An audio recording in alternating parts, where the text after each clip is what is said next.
I'm Amy, sex educator, sex and relationship coach, and co-owner of PurePleasureShop.com. I'm April, VP of the cutting-edge sex toy company Hot Octopus, and I dedicate my life to the business of sex. We are on a mission to teach you how to have hot sex, deep intimacy, and how to make your own rules for who you are as a sexual being. Welcome to the Shameless Sex Revolution. Don't forget to head on over to our website at shamelesssex.com for more.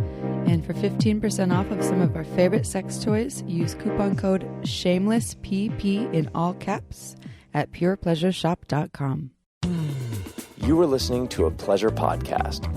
For more from our sex podcast collective, visit pleasurepodcasts.com. Well, hello, everyone. Hi, everybody. Welcome to the Shameless Sex Podcast. This is your Friday episode. If you didn't know, now you know. We are doing 2 episodes a week. We figure maybe y'all have more time on your hands, and we have lots of wonderful speakers that we'd like to share with you. This is a repeat guest, Dr. Nan, who was actually on our show not that long ago. I want to say it's episode 146, but I could be wrong.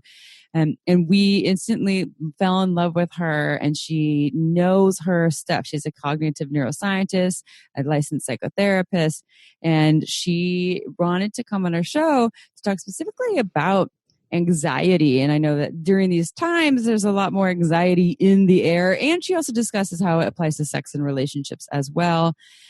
So we feel like this is a good episode for probably all of us to take in this. She's going to be like a regular guest on the show too. So if you have questions and you love Dr. Nan, Dr. Nan as much as we do, Dr. Man, you can send us a question for Dr. Nan at contact@shamelesssex.com, and we will make sure that we at least give her the opportunity to answer sex questions. Hopefully she'll be a repeat guest once a month. That would be amazing. I love her. Awesome. Yeah, if you do that in the subject line, please say this is a question for Dr. Nan so that we know that. Otherwise, it will get lost in the many emails that we get for sex questions. We love receiving your sex questions. We're so grateful. And also, April, you want to tell them about our Instagram lives that we're doing these days? Oh, yeah. I would love to. Actually, we're going to go live. We're recording this on Friday morning, and we go live every Friday now at 12 p.m. Pacific time.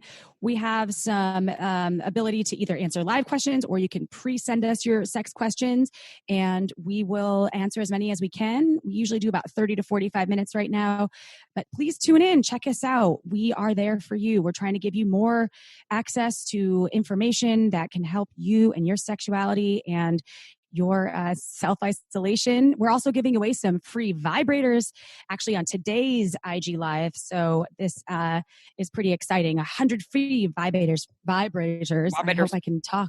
I hope I can talk today.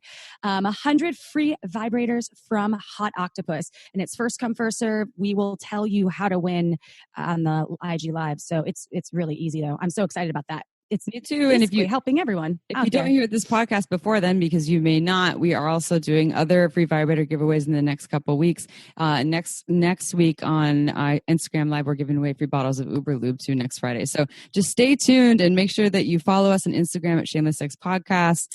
And then also just listening to our podcast so you find out it's a time where we need more pleasure. And I think Nan says that on this episode. She's like, this is the time we need more pleasure and more joy, and to find ways to have that in our lives. So. Absolutely. And pleasure is something that probably gets lost sometimes. It's actually been lost a little bit for me. I have almost ceased my masturbation practice, which was pretty regular there for a while. And my sex life is okay right now. It's definitely not as vibrant as it had been in the past because we're all in my household just a little bit more stressed out. So I'm working on that too. So let's all work together on pleasure. Mm-hmm. And Amy, I don't know how your pleasure is going in your world, but sounds like you're doing all right. Self-pleasure practice isn't what it probably could be. But when I'm with my partner, my pleasure practice is pretty awesome when we have our time together. And I'm really grateful for that during these times to have that. I know a lot of people don't have that right now. And so I'm definitely counting my blessings, feeling really grateful to have that. And I like, we did an episode, it's not on the air yet, but with Eve Minax, who said, she's like, I wasn't feeling horny, but I still forced myself to masturbate yesterday because I knew I needed that as medicine. And that might be where we're at sometimes right now, to know that we get those feel good endorphins and that connection to our body, and not just being in our heads about all the fear and things that not everyone's feeling that, but if some people are. And so sometimes we need to kind of set that time and not like force ourselves, but like to really just create that time and to kind of almost like fake it till you make it so that you can feel that connection. I wanted to tell you, Amy, and I guess all of our listeners, because I thought this was really, it frustrated me. Yesterday, I was watching an episode of Ozark, which I don't know if you watch it, Amy.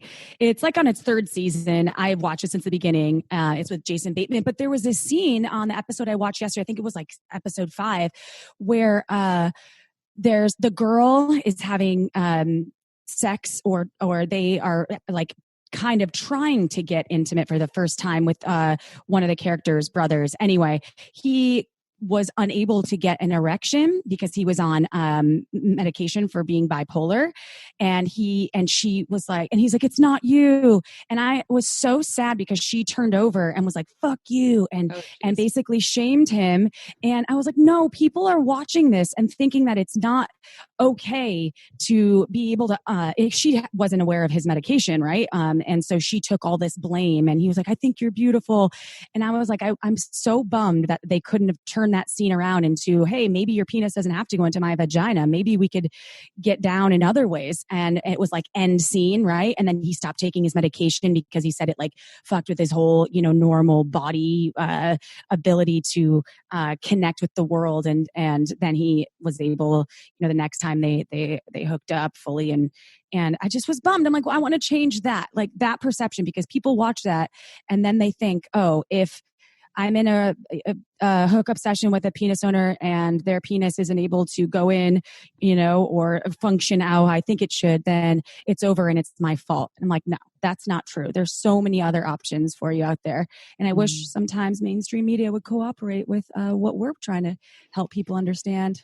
Unfortunately, mainstream media, I think, is one of the main contributors to a lot of the shame that we have, whether it's porn or just mainstream media, television and shows and things. And that's why we have a job, and we're here to hopefully inspire some thinking outside of the box of what you're seeing in those realms. Yeah. So yeah, thank you for sharing that. And I have seen. I almost called you. I almost like, God damn it, Amy, you gotta watch this scene. Fucking A. I'm gonna write to the creators of Ozark and give them a piece of my mind. Yeah. All right, you ready for a sex question? Yes, please. Okay. I mean, there's a shame piece that comes up with this, so it's very fitting. I love listening to your podcast, and I've been tuning into your Instagram lives. I feel a lot of shame towards my kink. I get turned on watching penis-owning folks pee. I have only recently started telling folks I'm hooking up with about it, and the last 2 were very receptive when I told them about it, but I don't know how to take it further and have them try out my kink with me. How do you suggest bringing it up to try with my current partner? Ooh, I thought this. When I saw this question, I flagged it. I was like, love this, yeah, because we love all the questions. We get a lot that are about like desire and communication, and this is about all those things too. And I think it highlights, one, we're talking about shame here and how people, again, they probably have seen some episode of something with someone being like, ew, you like pee? That's gross, and I want to offer to everyone our motto here, and the sex positive motto is that all consensual sex is good sex, meaning that as long as you have consent for it with yourself or with whomever you're playing with, that it's all good. There's certain things that are limited from that because it's not consensual. And not everyone's going to be into your kink or your desire, right? Just because we like something doesn't mean other people should like it, but it's not helpful when they shame us for liking it. And people shame usually when they are uncomfortable, when they're uneducated about it. Maybe they have their own trauma about it. And so what's helpful here, if you have someone that shares with you and says, hey, here's my jam, I'm into pee play or golden shower play, or what do they call it? Water sports is another name for it. And you're like, ooh, yeah, that's not really my thing, but thank you so much for sharing that with me. Like, I feel honored that you actually are opening up. I know that's kind of scary to share. And I'm not really interested in exploring that. Or I've never thought about that. Maybe we could try it out just like in the shower and see how that feels. And I'll let you know how that feels. But not going, ew, that's gross. What's wrong with you? Why do you like that? That's not normal. Because then these people go and they closet it and they build up these walls and they end up wanting to hide themselves. Kind of like what April's talking about in the Ozark episode, where all of a sudden, he's like, oh, there's something wrong with me. I'm broken. I need to, change myself to fit in with the world. Oh, there's my dog. Shit. Sorry, dog's barking. It happens now these days. So anyways, the question here from this person isn't, is it normal? It's how do I take it one step further and share my kink attack dog with my current partner? And what I would say is to preface it with vulnerability, to say, hey, there's something I want to share with you that's really hard for me to share. And I have shame about it. Like, to just be honest about that. I have shame about it. I haven't shared it with a lot of people. I've shared it with maybe a couple of people and they were responsive, but I haven't really explored it yet. And I kind of have a desire to explore it, but I'm not sure if it's your jam. Here's my thing. And just to say that with vulnerability, and you're not saying in a way like you need to try it with me or there's something wrong with you if you don't, but just like, here's something that I'm interested in. It's really scary for me to share this. How do you feel about it? If you're not into it, like, all good. But if you are open to exploring it with me, then that would be really fulfilling for me. And now you deal with the issue, of course, like if it's something that is a deal breaker, like you absolutely need it to feel fulfilled, then you have to reevaluate the relationship. But I think incorporating the vulnerability and speaking to the fear and the scary stuff first about why this is a scary conversation, and then sharing what your desire is, kind of is the gold. And then if they respond with shame, then you got to reevaluate, do you even want to be with this person? Or then you share how that shame felt for you to receive, and hopefully they can own that. Yeah, I like that, Amy. I was going to also suggest the shower piece, because that's sort of an easy way to access that desire in a way that's not as maybe shocking if the person is really not necessarily into it or not sure if they like it. Be like, hey, what about dressing this in the shower? And another part is when that Eve Manax episode airs, that's the perfect episode, I think, for this listener to tune into, because Eve makes this great association of soup. Because I talked about vanilla being vanilla, and she was like, no, I'm not really keen on calling things vanilla, or when people use the term vanilla. She's like, I like to think of sex or kink in terms of people like soup. Some people might like a really bland kind of, what was the chicken noodle soup, or I can't exactly remember her association. Yeah, minestrone. And some people might like a gazpacho or a clam chowder, and some people might like a clam chowder with peanut butter in it. And so you never know about even some of the soup options that are out there until perhaps you are exposed, or maybe your partner can push your boundaries a little bit to help you explore something new. And you might find that you love that gazpacho that you never even tried to taste because you're like, ew, cold soup. Yeah. Gross, right?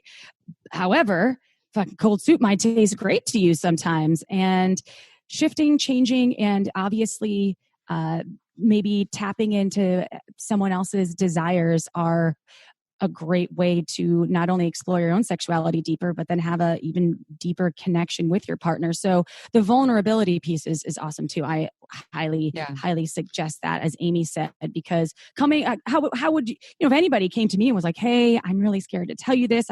Can you just take a minute and listen? I want to share this with you, but I've never talked about it really, or I've only shared it with a couple of close friends and I'm afraid of judgment. And will you just carry an open heart if I tell you this of what I'm into and what I really desire? And I mean, I could only imagine 9 times out of 10, you're going to get it. Of course, I would love to listen. And I would definitely feel that way if someone came to me instead of either hiding it or never talking about it.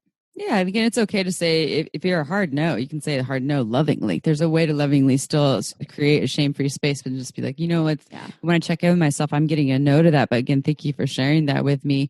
And I'm open to discussing. Maybe we can watch some pee porn together. Maybe there's other ways to explore it that isn't with my body. And I'll just out something with myself. I've had a lover share that they had golden shower desire or fetish that they had experience exploring, and that they were curious if I would explore with them.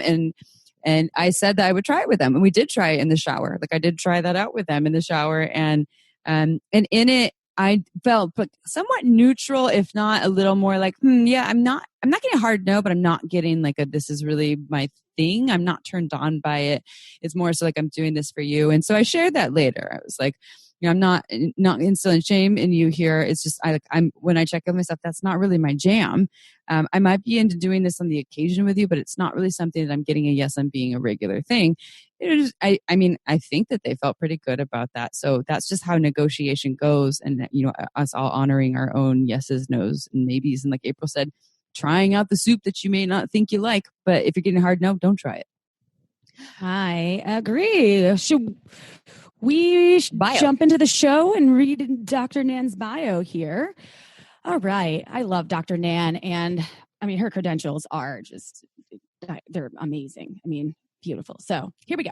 Nan Weiss, PhD, is a cognitive neuroscientist, professor, licensed psychotherapist, certified sex therapist, board certified clinical hypnotherapist, and certified relationship specialist.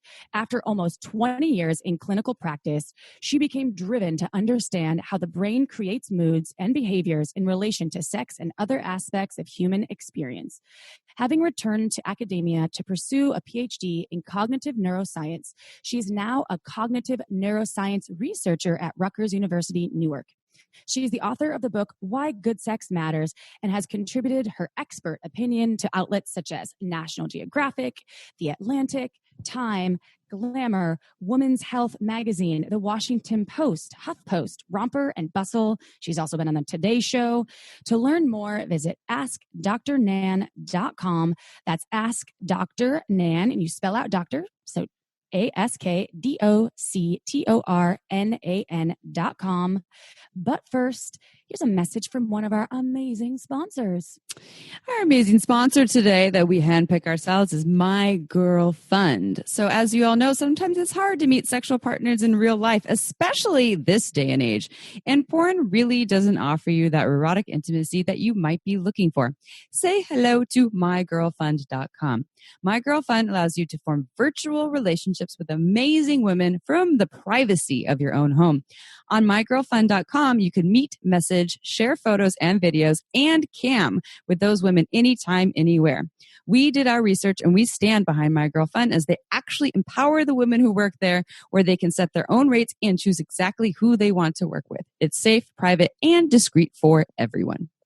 And to support people who are trying to make ends meet right now, especially because we're all at home, they're giving $50 bonus to all women who sign up during this month, which is April 2020. When they reach $500 in contributions, you get $50 in bonus money. So you can join by going to mygirlfund.com for free. And for a limited time, you can become a lifetime premium member for less than $5.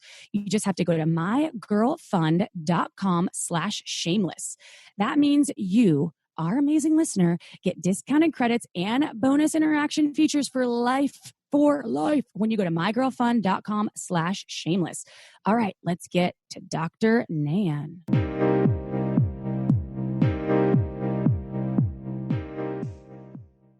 And I got to tell you, it worked so well. When I went on, I swear to God, when I went on the Today Show, I wasn't the least bit nervous. Oh, nice. I shocked myself. Wow. That's awesome. I was so relaxed. I was having the best time. I was like, what the fuck happened to me? I didn't need a Xanax. I wasn't like, I was just, and it's because, if you do it long enough, if you work with that in your nervous system, it's really about learning how to harness it. So I think that I'm just going to state right here that we should start the podcast with what you just said, that when you went on the Today Show and you weren't nervous and didn't have to take Xanax, and just we can segue in right from there. So we're already recording, and because I think that that's already a great example of what we're going to talk about here. And you have, you're a licensed therapist and you have personal experience with this on ways to manage anxiety. And I know that anxiety, and depression both are so common for all folks. Often, everyone experiences at some point in their lives, at least with anxiety, but probably some forms of depression. Can you start by sharing with our listeners, and welcome Dr. Nan, who's been on our show before, and we'll have you again and again because we love you. April and I, after we had you the first time, we were like, we love Nan. And actually I had other listeners, they emailed me like, I love Dr. Nan. So, I love you ladies. And it's Jill, and Jilly loves you too. It's a very mutual. Yeah. We all have our lap dogs in our laps right now, which is amazing. Very calming. Yeah. Which I'm sure you'll share too, which you said on our last podcast that, the animal therapy is really helpful. Can you start though with sharing with our listeners what anxiety is? How does it affect the body? What does this look like? Anxiety is a wired-in function of the nervous system. So the reason why we have it is it functions. It gives us a sort of like, we worry, therefore we prepare, we protect ourselves. And we're wired that way, but when we have too much of that wiring, it's such a thing as too much of a good thing. So about 20% of the population has a diagnosable anxiety disorder. We were having increases in anxiety. Depression is now the number one worldwide cause of illness and disability. We have been struggling for a number of reasons with even more anxiety even prior to this challenge with the coronavirus. So our bodies are wired to have a fear reaction, which is something right in the moment, something coming at you, and you get afraid of it for a good reason to try and get away from it. Where anxiety is more of a anticipation of danger or loss or anything like that. So why we're feeling so much of it now is the panic grief system that's wired into all animals and people is designed to get activated when we're afraid of being separated from resources, whether the resources are loved ones or our food, our shelter, our everyday lives. So right now it makes perfect sense that we're feeling triggered into that, what's called the panic grief. It also happens to be the sadness system, which is actually the other side of the more upbeat, joyful care system, which is where the good feelings we get through our connections, like our puppies, our bodies release all these good natural opioids to soothe us. So right now it makes sense that we as a culture, because we are threatened from our everyday resources or access to those resources, to be feeling a lot of anxiety, which is different than fear. Fear is more immediate. Anxiety is more of what's going to happen. Am I going to have enough food? Am I going to have shelter? Am I going to be able to, make a living? All of the stuff that we're all very appropriately concerned about. And I'll say, this is a great opportunity. And the reason why I say it's a great opportunity, if we actively cope now by staying put and not exposing ourselves or each other, this virus will flatten. They've been very successful in other countries with that, between testing and people sheltering in place. All we need to do is sit tight for the next, whatever it takes, weeks, month, whatever. The virus will remit.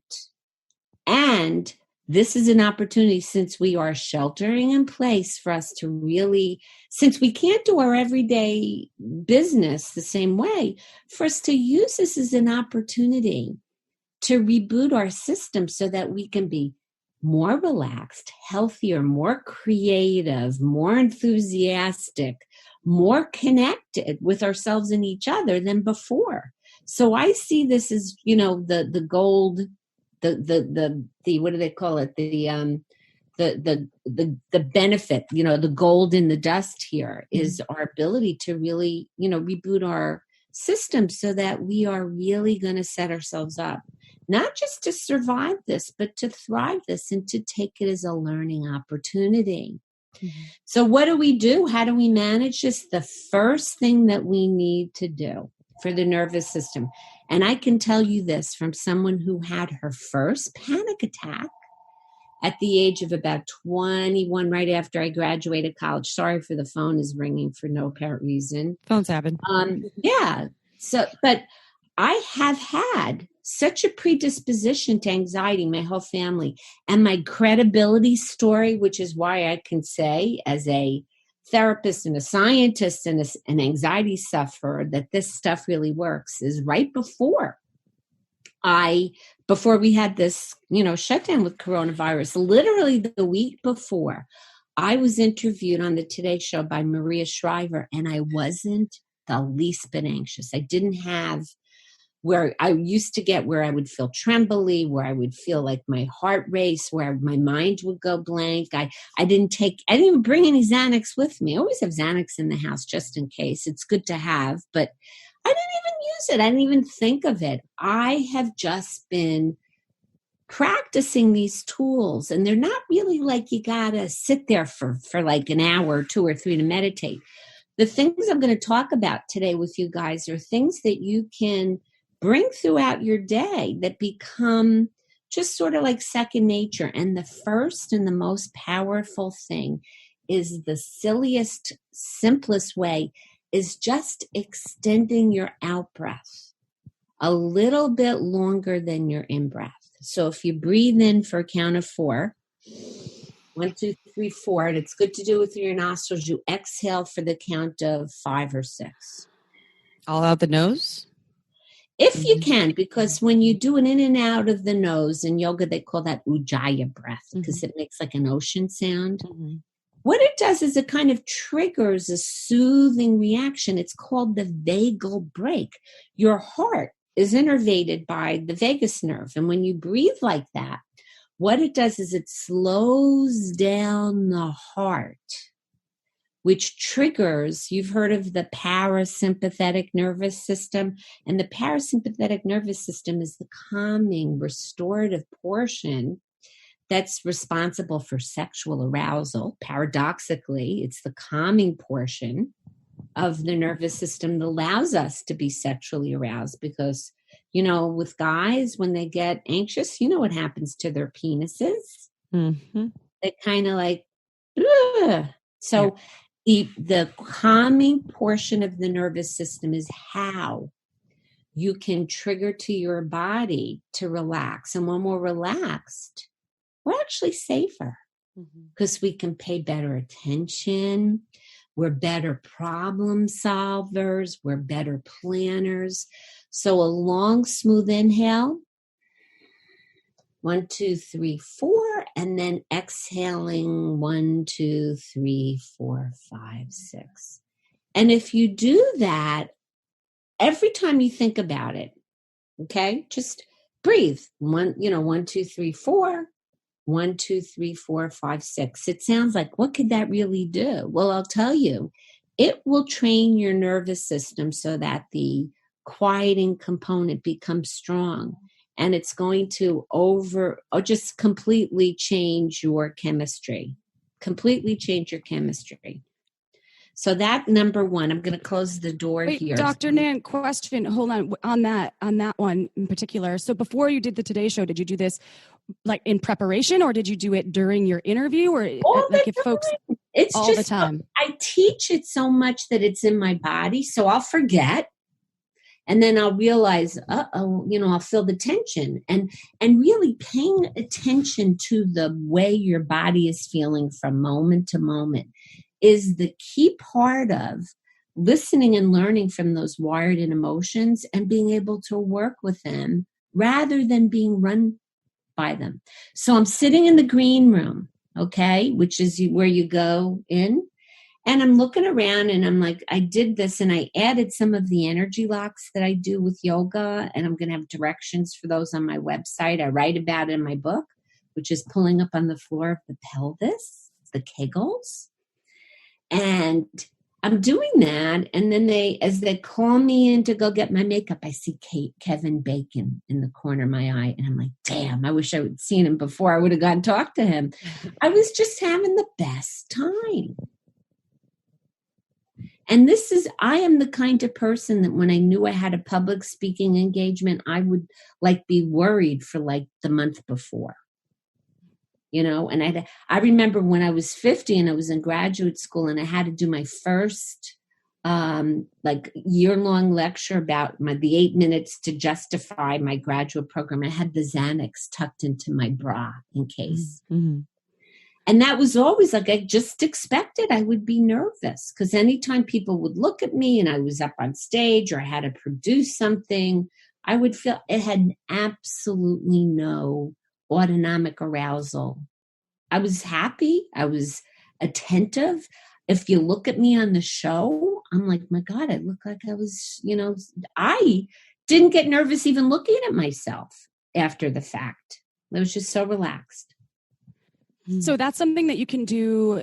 So folks out there that are feeling powerless or overcome from the situation right now, or they're feeling trapped, they can just they don't even have to set aside some time. If you just focus on your breath, do the 4 in, 5 out, or however many counts feels good until you relax. Oh, yeah. And it's funny. I used to teach meditation to cardiac patients, one of my gigs. And you know what? You can't get them to do that. They have time for the heart attack, but they wouldn't do 45 minutes or an hour meditation. And guess what? I don't like sitting that long for meditation. So what I learned was this all started for me at Harvard's Mind Body Institute in the 90s, where I learned these little minis. They called them minis. And what I did was my own version of them, which is because of being the neuroscientist who understands physiology, how that simple action of extending the out breath changes your chemistry. If you keep doing that and you thread that through your day, you're going to downregulate the stress reaction. And it'll take a couple of days and then you'll notice, wow, you'll start to feel it. And when you feel it, it's like you're more attuned to your body. And then you'll notice more when you're not breathing well. And you'll notice more when you have tension. So it's really tuning into the body channel. And the body is very smart, very, very smart. Well, I keep thinking about here, and we're talking about just anxiety in general. So we're talking about, anything that brings anxiety. So, right, these stressful times with, the virus and survival and all those things. And then also you linking it back to sex, so I'm curious, maybe you can comment on this, if someone is experiencing, because you're talking about, erections, a lot of erectile issues, as we know, are not necessarily like a blood flow thing, just a physiological thing. It's the process, it's the anxiety, it's, the psyching yourself out. I'm not going to get hard. I'm not going to last long enough, etc. So applying these tools to erections, I think, what people call premature ejaculation, or to other folks who just have a hard time orgasming, I'm not going to orgasm. Is this something that people would implement, before being intimate and during intimacy too? Would this help? Exactly. So anytime that we get into our mind, whether it's our anxiety about what's happening with the coronavirus, or whether does my body look good enough in this angle, or if you have a penis, is my penis going to stay hard? Am I going to come too fast? Am I not going to come at all? Anytime you go into your mind and you're not in touch with your sensations, what you're going to do is run the risk of your mind having its way with you and dialing up the anxiety and getting you out of your experience. So that's why this tool is so ubiquitous. It's so helpful. It's like really about just signaling to the body that we're safe. The body can relax enough where you can pay attention, whether it's to sensations in your body, which makes sex and life much more sensational. Our minds are great, but we really need to take them back as a tool, as opposed to being constantly pulled by the ruminations and the anxieties or the distractions that we're having externally, which are really wreaking havoc, which is why we've been so anxious to begin with, is the way we've been using our attention with all of this, the devices and what they call the continuous partial attention, poison for us. That's when we're constantly waiting.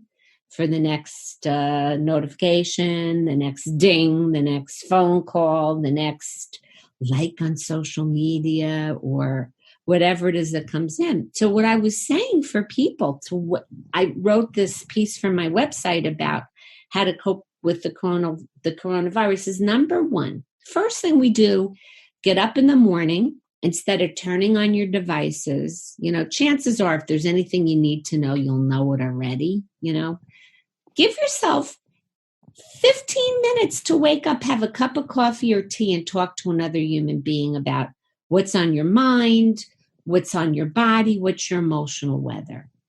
And if you don't have somebody in the room with you, if you're alone, if you're isolated, get somebody on the phone and talk to them, or use, an audio visual tool and actually look at a person and talk to a person, because we don't do enough of that. We're always side by side in this, like everybody's on their devices. Nobody's even looking at each other in the room anymore. So the first thing we need to do is get up in the morning, have that cup of coffee, and then move our bodies. Okay? 15 minutes of moving the body.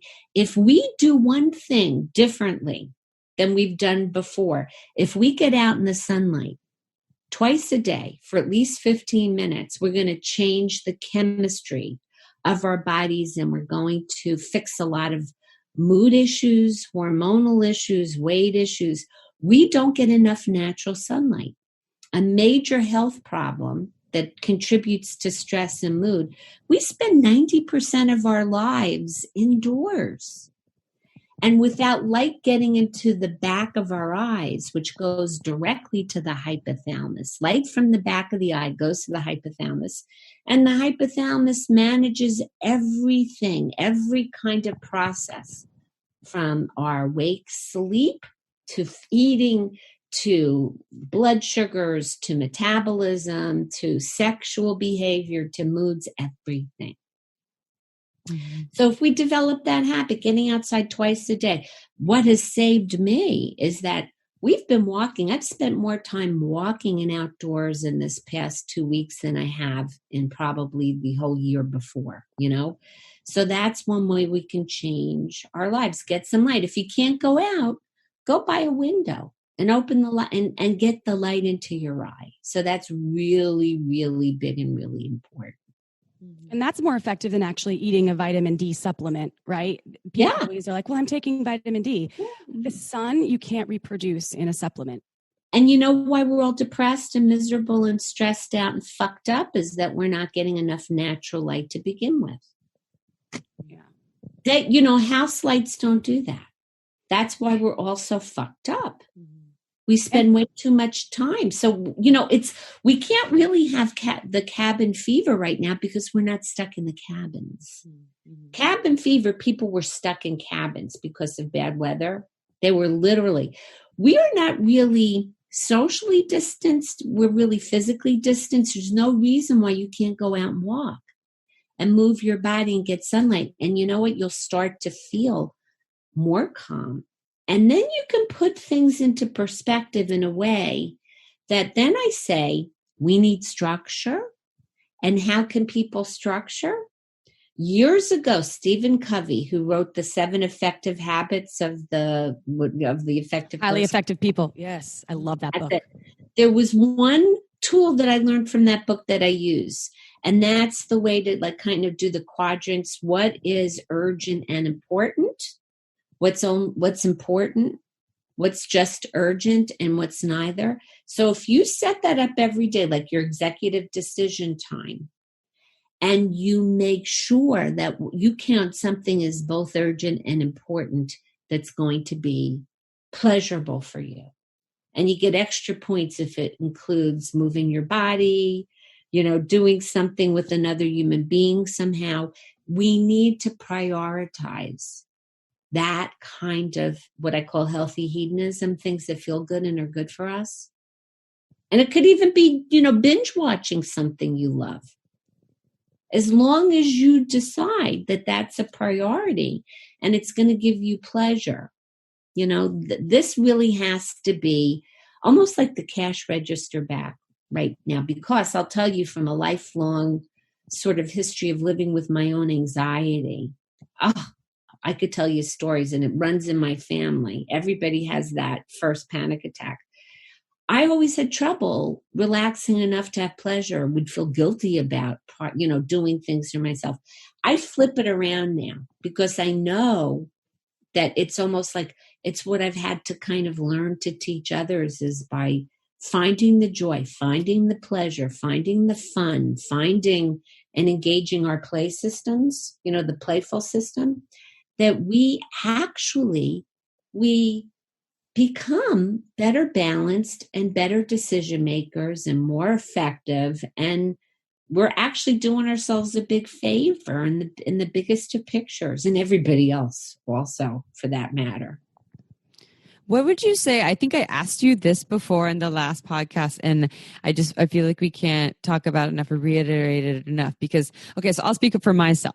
So my best way, and April is the same too, with meditating, which involves a lot of the calming of the system. I use a lot of breath meditations. I think April does too. My best mornings are, I wake up, I don't look right at my phone. I do get up, I go and I do right now I'm doing a saltwater gargle because of the virus. I'm having lemon water and I'm making coffee. I sip my coffee, I sit and I meditate for 15 minutes. And after that, then I can go and look at devices and things. We live in Santa Cruz, so April has a balcony and I have a yard where I can get sunlight. I do my work for a couple hours, then I go and get exercise. And those are my best mornings, and I feel much better throughout the day. And when sometimes I don't choose that though. I'm like, I know what's best for me, but I'm not going to choose it. And then I'll get in a pattern where for, a week or two, I'm not meditating and I'm not doing the thing. So your advice again to folks who in their minds, like, I know what I should do. I know what Dr. Nan says. I know what's best for me. I keep getting in my own way and not doing it. What do you have to say to those folks? So what is something that'd be helpful for them to move through that? Amy, that's a great question. I'll tell you, one of the best answers I ever learned actually came from a yoga book written called The Heart of Yoga by Jessica Char that in the year 2000, I did a yoga teacher's training for me to learn it deeper and also share not the yoga so much, but the learning and breath and all of that. Going off the path is part of the path.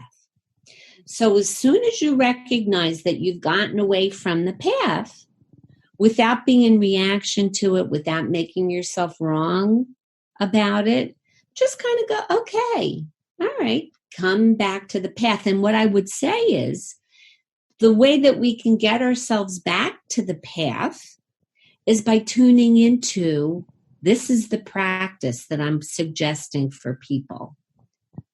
Every day, what's on my mind? What's in my body, and what's my emotional weather. That practice will help us get clearer about what's really happening. And the part that's really going to be transformational is what's in my body. Because what my book is about is really how the embodied emotions hijack us. Because at the top of the mind, we know, it's good to meditate, or it's great not to smoke 2 packs of cigarettes and drink a bottle of vodka every day. We know what to do and what not to do, But unfortunately, the top of the mind, the executive functions, the neocortex, can't basically undo when the core emotions and old habits are really hijacking us. So when we're off the path, just as soon as we notice it, if you just tune in, you go, what's going on in my body? What's going on in my mind? What's my emotional weather? And when you spend time doing that, you're on the path, because really the meditation is to be able to be attuned, right? The breathing is being able to tune into and, just get our bodies back to their own natural balance, which they know how to do. Okay, time for a quick break. This podcast is made possible by OMGYes.com. OMGYes is a research-based online program that teaches you all about how to pleasure the pussy. OMGYes studied thousands of vulva owners to find out how they orgasm and then made tasteful and inspiring short videos to show you techniques on how to pleasure yourself or another vulva.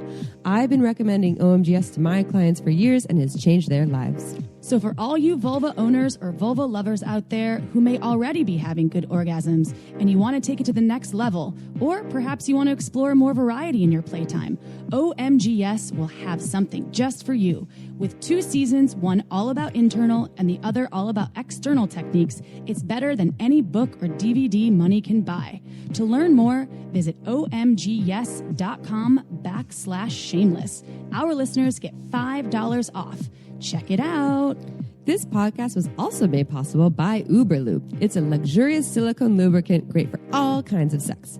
It's less likely to throw off the pH than most other lubes, and there are hundreds of doctors who recommend Uberlube to their patients, whether they want to make their hot sex even hotter or for folks who are experiencing dryness. You never knew lube could be this good. So whether you're an avid lube lover or you've never used lube before, Uberlube is right for you. It has no flavor, no scent, and feels absolutely amazing on the body. Uberlube has endless uses. I use it to tame my hair frizzies, to prevent chafing, and I even put some in my mouth right before an oral sex session, and it totally ups my blowjob game. Oh, and the bottle, it's gorgeous. It's totally discreet and looks more like a beautiful cosmetic product, so you can even leave it on your nightstand shamelessly.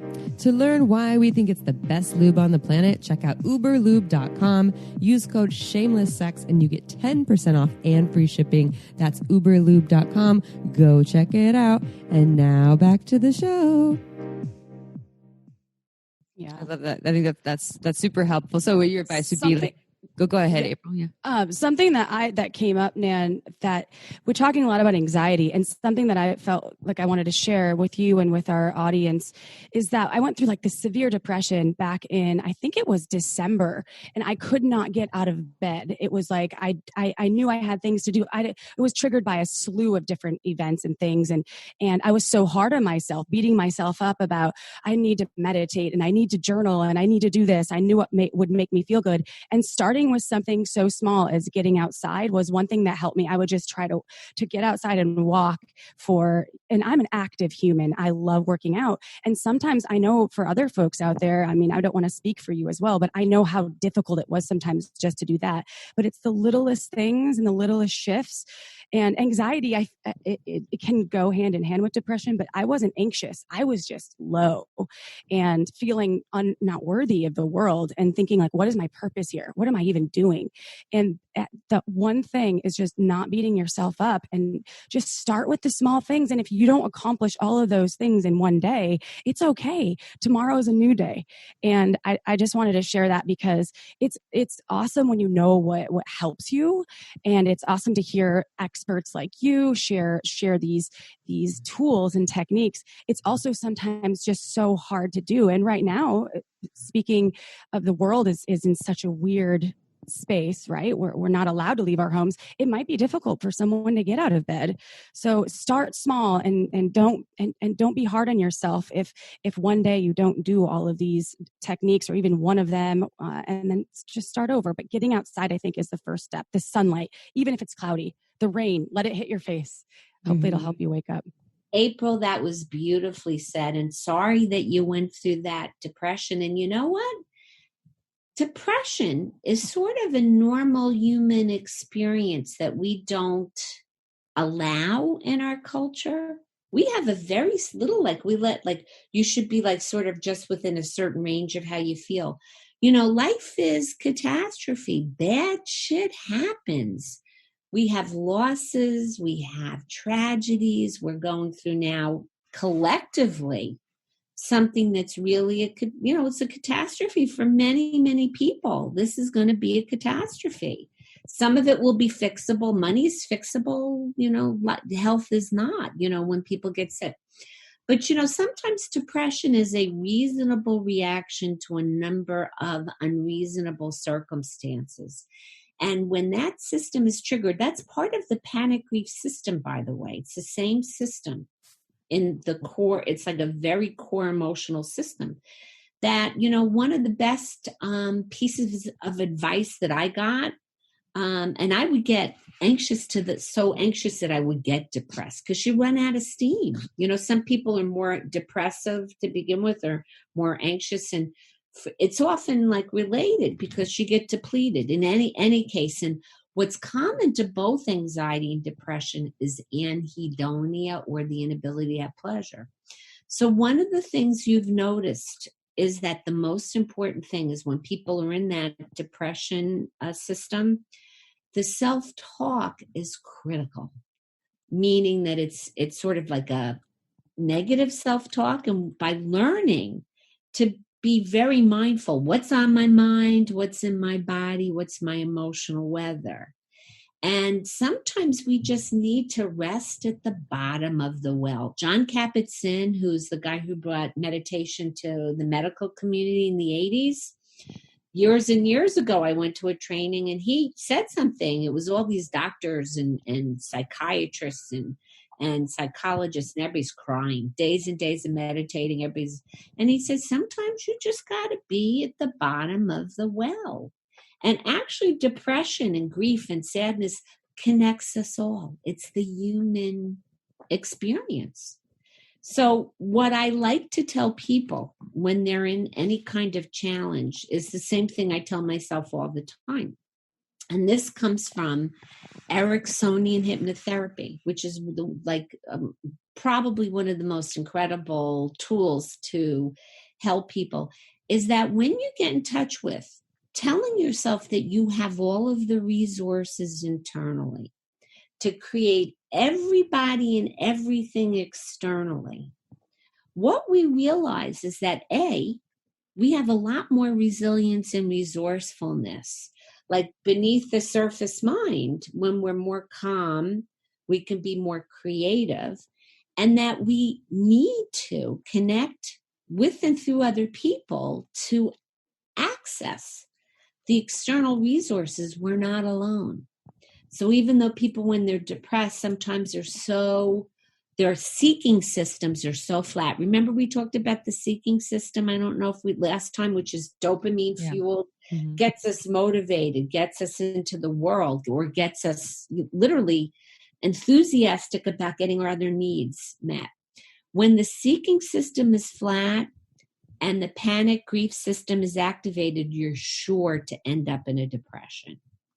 So sometimes what we need to do is to rest at the bottom of the well, letting other people know we're there, And one of the things that's really key is that, I think part of why people don't speak as openly about depression as anxiety is we don't learn to tolerate other people's feelings. And people don't learn to tolerate their own feelings. So everybody's gets so triggered by people's anxiety and their depression, instead of just going, wow, that's amazing, tell me more. Or hanging out with somebody.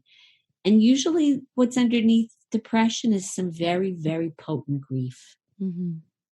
Mm-hmm. There's shame in depression. I felt embarrassed. I'm like, what do I have to be depressed about? I feel so privileged. I live in this amazing community. I have wonderful friends, and that's the negative self-talk though, that also channels into, I'm not good enough. I shouldn't be feeling this way. So I love that, Dr. Nan. I love just absolutely what you offered and kind of how you help put that into perspective, hopefully for other people out there. And the bottom of the well thing is a really great way to put it, because you almost have to experience this darkness to feel the light when the light does re-enter your life. And you have to realize that there will be an end to the depression. And hopefully some folks can get there on their own. There's wonderful therapists and doctors out there that can also help. And if sometimes it takes medication, right? And that's okay too.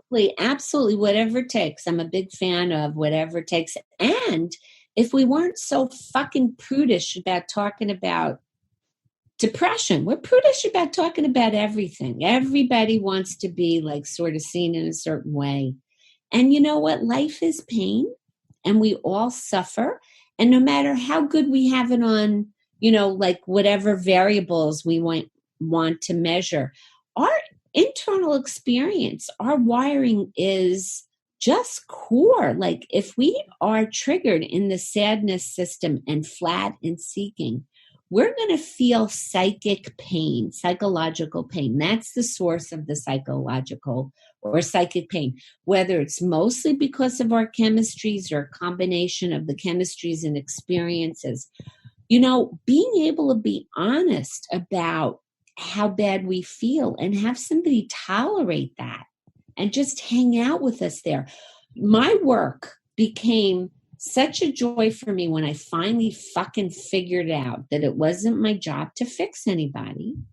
And I would hang out there with them, no matter how bad it was, how much pain they were in, or how angry they were, or how triggered. And I would just learn. And this, I thank my teachers, my Gestalt trainer, Dr. Brad Blanton, who wrote the Radical Honesty series, to tolerate the sensations in the body that go along with our emotions in terms of what we're thinking at the top of our heads and how we're experiencing it. To be able to hang out with another human being like that is such a fucking privilege. And I mean, and people, when they see that you can tolerate their feelings, they can tolerate their feelings a little bit more. And then we can get sad enough to get over it, mad enough to get over it, scared enough to get over it, horny enough to get over it, whatever, appreciative enough to get over it. And then life is just, again, about being in the moment, being, in that moment with the other human beings. I think a lot of what we're experiencing right now with coronavirus is a lot. I mean, it's funny because it's not funny. Funny is the wrong word. We're confronted with death. And yet we're experiencing so much aliveness because we're feeling so much. I mean, some people are numb, I'm sure. Plenty of people are probably numb because it's really intense or it's a coping mechanism. But I think with what you're saying is part of this human experience. And what April was saying, part of being able to feel all the good is we need to feel all the emotions, and that's the heavies and the intensities. And that means we're alive because we're feeling all of it. But it can be really overwhelming when we've been maybe potentially conditioned to think that we shouldn't feel those ways. And the aliveness is so intense, the pain and the struggle and the heavies and the lows.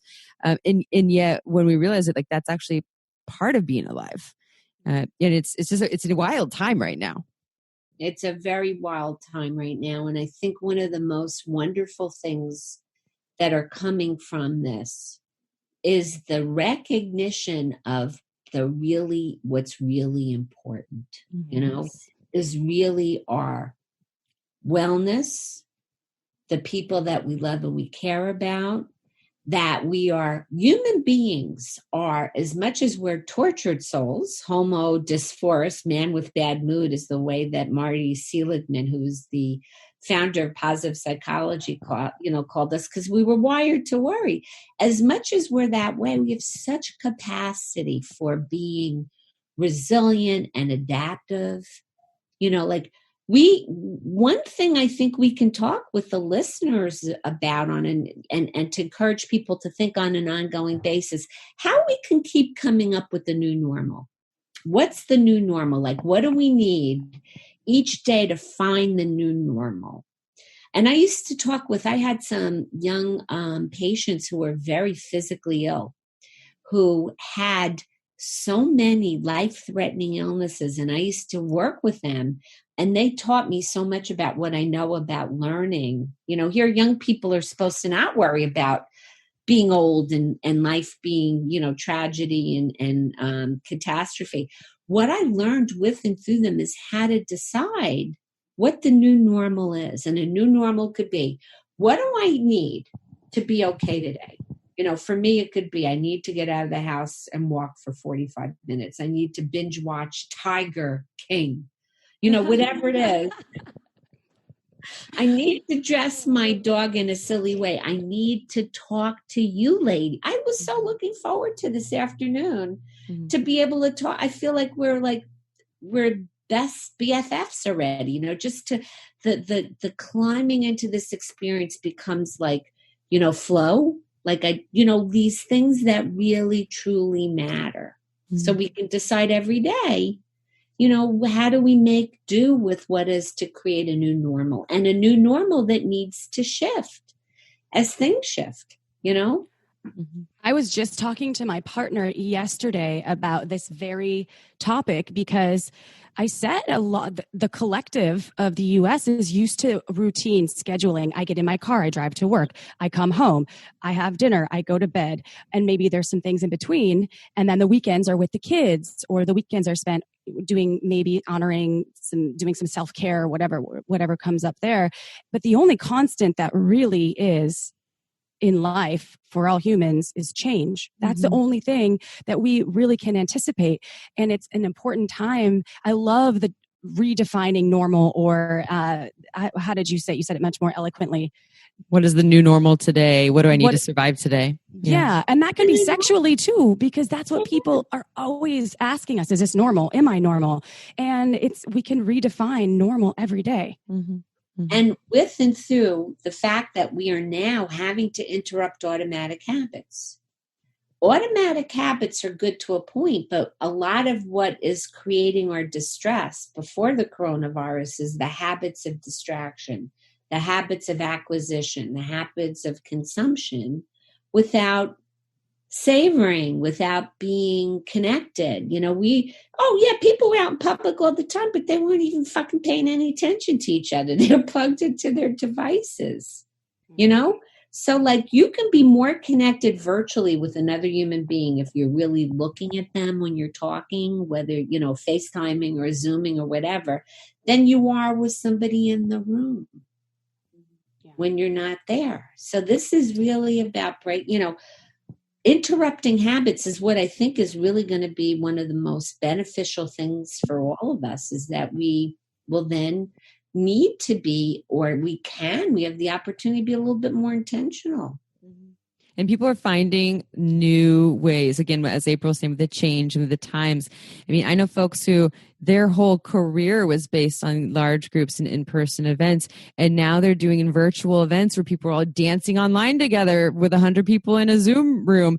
And I know people used to do, big group sex parties, and now they're doing it online over video. And it's just like these times of like you said, survival, adapting, applying the tools, this opportunity. I think looking at, and I can speak for myself, I don't always look at it as an opportunity. I'm like, fuck this is really hard. But in those moments when I can be like, okay, but what's the opportunity here? What's the opportunity here for shift and growth and this new reframing, this new way of being based on the change that is inevitable and is always happening.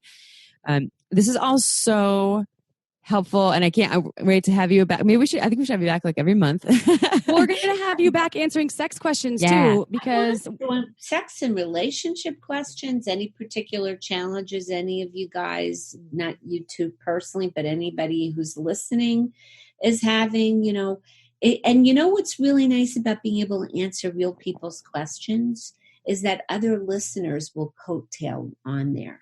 You know what I'm saying? And perhaps if our listeners want Dr. Nan to answer a question, you can put that in the subject line or somewhere in the question when you send it to us, and we can save it for when she's back on the air with us, because she is just fantastic. I could talk to you all day, not that you would have time for that, but you're just like, I feel like you are like a new best friend of mine and Amy's. I love you, Dr. Nan. I love you both. You're just such brilliant. I'm encouraged when I see young people like you who have identified a need and also understood that being in touch with our sexual beings is really a very important part of our being empowered. And I wrote something for Shondaland that just came out today about sex and power and the masculine and feminine. Until we're equals in the bedroom, we're not going to be equals, altogether. And claiming our pleasure and claiming the right to be sexually embodied and also embodied as pleasure beings who enjoy their bodies and their lives makes us much more powerful. And I remember watching, just seeing the name Shameless Sex. And I thought to myself, like, really, you ladies have it, because most of what causes our issues is shame. It's shame about our sexuality, shame about our anxiety, shame about our feet, our bodies, our depression, or, and really, once we just kind of like realize that it's okay to be, here's the other thing. the radical acceptance. Let's wrap up with this note. Radical acceptance, just giving yourself full permission to be exactly as you are in this moment. My body starts to loosen. Mm-hmm. Full permission for this moment to be exactly as it is allows us to be where we are. And when we loosen and soften the tension and the anxiety and the reaction to what is, and we are where we are, then we can be more resourceful. We can be more present. And just to let you know what I've been doing, because I've been, feeling like I'm doing it's a 30-day thing. I'm putting out videos every day. I'll make this available to all of your listeners. I'll get my digital marketing people in connection with you guys so we can get it out. I'm also offering half price sessions for people, or sliding scale if they're having trouble, if they want to have like a, core boot camp, just like a session to kind of work on whatever it is they are. My heart goes out. I mean, like, I'm 62 years old. I already have grandchildren. Like, my life, I'm figuring, like, not that I'm looking to trade my life for, young people or anything. And, I look at young people now with the challenges ahead of them. And I believe that you guys are going to make this world better, because I think that there's so many really inventive, smart, look at what people are doing with 3D printers, making these devices. I mean, the future's up to you guys. And I think this is going to be a wake-up call for everybody. What's your website to book sessions and to get more info about you? And Instagram? AskDrNan.com. It's just doctor spelled out. And they can book a free 15-minute session with me.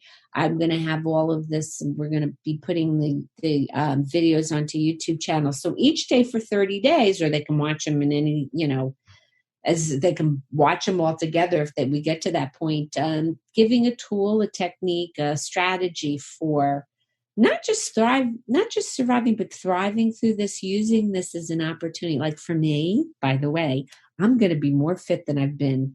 I'm back. I'm down to my fighting weight, because I gained weight with the dissertation babies in the book and the 3 papers. I'm down to my fighting weight, and I'm going into like better training. I'm walking and biking and doing the elliptical in my basement. At the end of this, I'm going to be probably metabolically 10 years younger, just from doing what I love, which is working out, that I now have the priority to do. So, we have this time, and also to be able to reach out to as many people and kind of be in that, giving people tools and tips and benefits and all of that, we can, band together and help. So thank you for having me. Yeah, we love you so much. And to our listeners, a reminder, Nan was on episode 146 was the last time she was here. Oh, your little dog is so cute. We love you both. You are amazing. Oh, yeah, I'll take a picture, Jilly. Hold on a second. We will. Yeah. And to all of our listeners out there who love our show, we love 5-star reviews on iTunes. And you know what? We read them all, and we just absolutely lights our hearts, especially the 5 stars. And if you like wine as much as Amy and I do, check out marginswine.com. There's actually coupon codes if you order 6 bottles or a case for being a Shameless Sex listener. They're boutique small batch wines. She runs out often. So get on the newsletter list, marginswine.com. You will love it. Dr. Nan, we love you. You're coming back to answer sex questions probably in a few weeks. So stay tuned. Let me know how I can help anybody. And if your listeners come. I'm always happy to help. Okay. Oh, you're the best, Dr. Nan. And to our listeners, thank you for being part of the Shameless Sex Revolution. We'll see you next Tuesday and next Friday, because we're doing 2 episodes a week now. So ciao for now. Don't forget to head on over to our website at shamelesssex.com for more. And for 15% off of some of our favorite sex toys, use coupon code SHAMELESSPP in all caps at purepleasureshop.com.